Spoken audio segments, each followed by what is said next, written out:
Archaeological survey of India के joint DG doctor B R Mani ने आदेश जारी किया।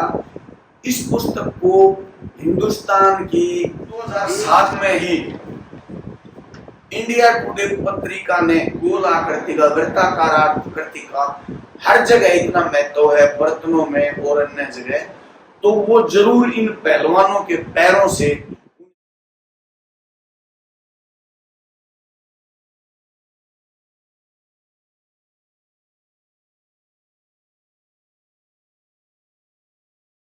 Welcome friends and students. 12th class में हिस्ट्री में एक चैप्टर है ईंटें मनके तथा अस्थियां, मतलब हड़प्पा या सिंधु घाटी की सभ्यता। दुनिया और भारतीय के इतिहासकारों ने इस सभ्यता की तिथि लगभग 5000 वर्ष पूर्व की बताई है, जबकि साथियों मेरी 2007 में प्रकाशित पुस्तक भारत में कुश्ती कला का उद्भव एवं विकास में मैंने ये बताया था कि इंडस वैली सिविलाइजेशन की जो तिथि है वो 5000 वर्ष पूर्व से कहीं पहले की है। मेरा मानना है लगभग 7000 वर्ष पूर्व भारतीय सभ्यता, ये जो सिंधु घाटी की सभ्यता है, ये बसी हुई थी।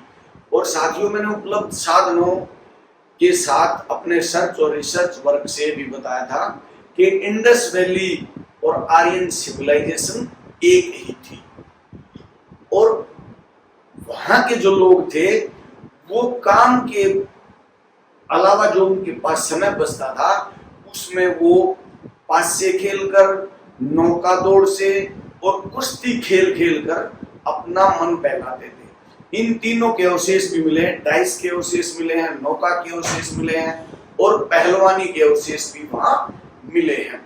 दुनिया की किसी भी पुस्तक में आपको इंडस वैली सिविलाइजेशन या हड़प्पा सभ्यता के चैप्टर में एक वर्ड, एक शब्द भी खेल विषयों पर नहीं मिलेगा।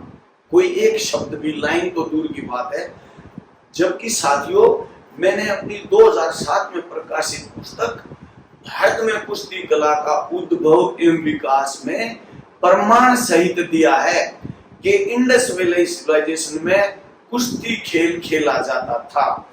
और मैंने फोटो पहलवानों की टेराकोटा की मिट्टी की बनी जो फोटो है उनके साथ ये दिया है। साथियों जब मैं इस विषय पर काम कर रहा था तो मैं नेशनल म्यूजियम दिल्ली में बार बार गया।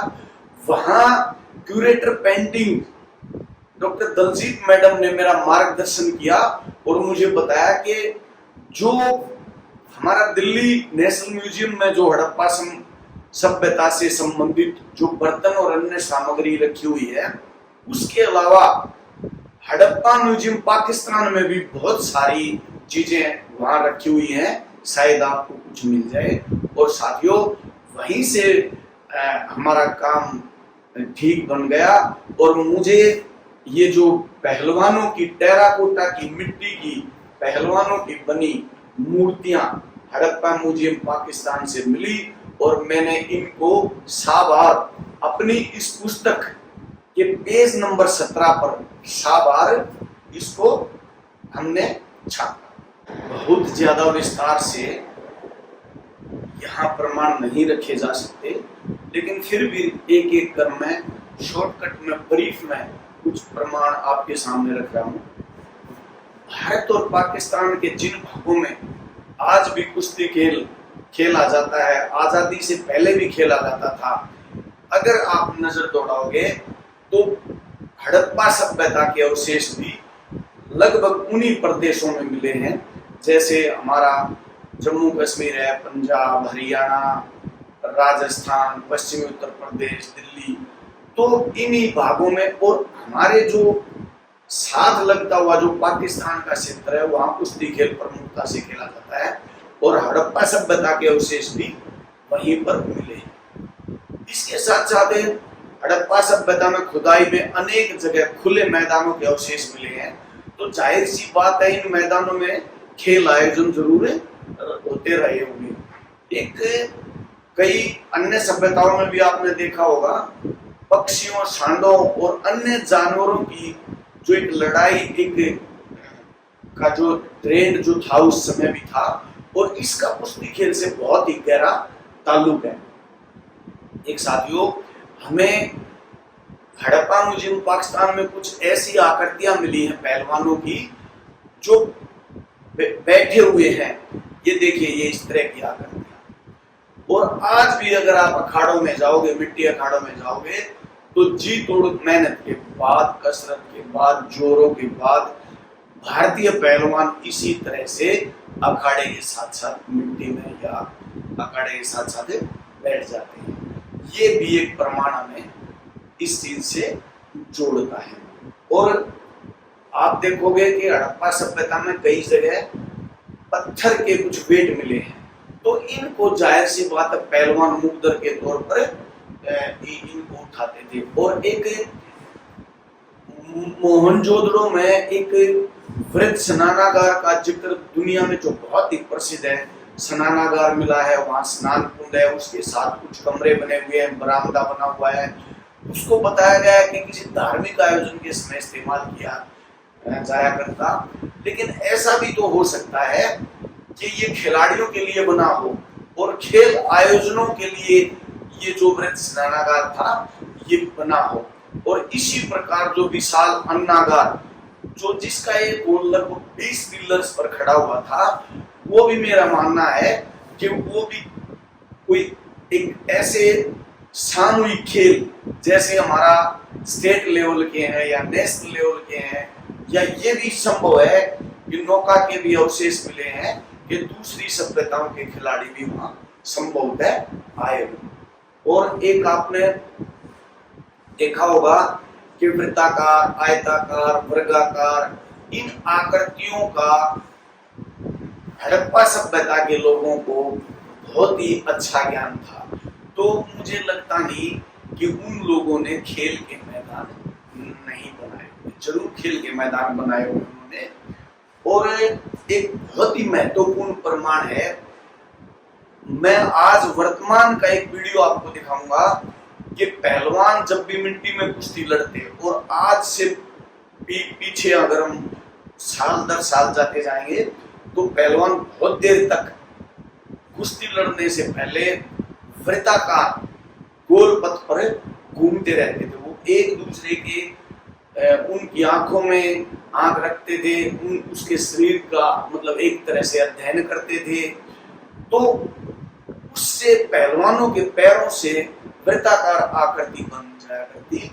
तो मेरा मानना है कि हड़प्पा सभ्यता में जो गोल आकृति का, वृत्ताकार आकृति का हर जगह इतना महत्व है, बर्तनों में और अन्य जगह, तो वो जरूर इन पहलवानों के पैरों से उन्हें ये चीज प्राप्त हुई है। और जो हमें दुनिया को वृत्त मिला है, मेरा मानना है कि वो पहलवानों के पैरों से जो वृत्ताकार आकृति जो बनती थी, उससे ही हमें ये वृत्त की आकृति मिली है। बेशक मैं अपने तथ्यों को, अपने सर्च और रिसर्च वर्क को पेटेंट नहीं करवा पाया, किसी सिलेबस में, किसी विषय में, किसी पुस्तक में स्थान दिलाने का प्रयास मैंने नहीं किया।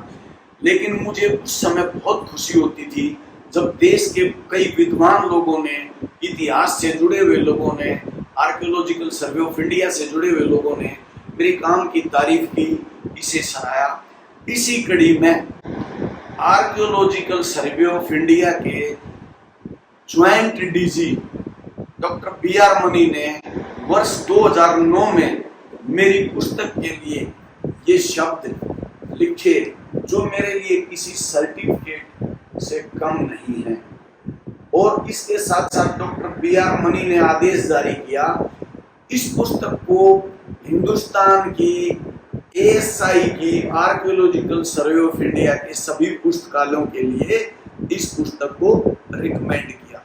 इसी के साथ साथ एक और उपलब्धि मैं आपको बताना चाहूंगा साथियों। वर्ष 2007 में ही इंडिया टुडे पत्रिका ने मेरी पुस्तक भारत में कुश्ती कला का उद्भव एवं विकास की समीक्षा की, और इसके साथ साथ आउटलुक पत्रिका में भी ये समीक्षा प्रकाशित हुई थी। इससे बड़ा मेरे लिए खुशी की बात क्या हो सकती है।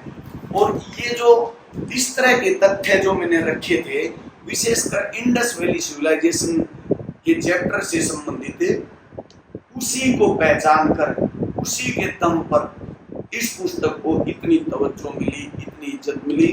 अब साथियों, इस विषय पर आपके क्या विचार हैं, आपकी क्या राय है, क्या सुझाव है, आप जरूर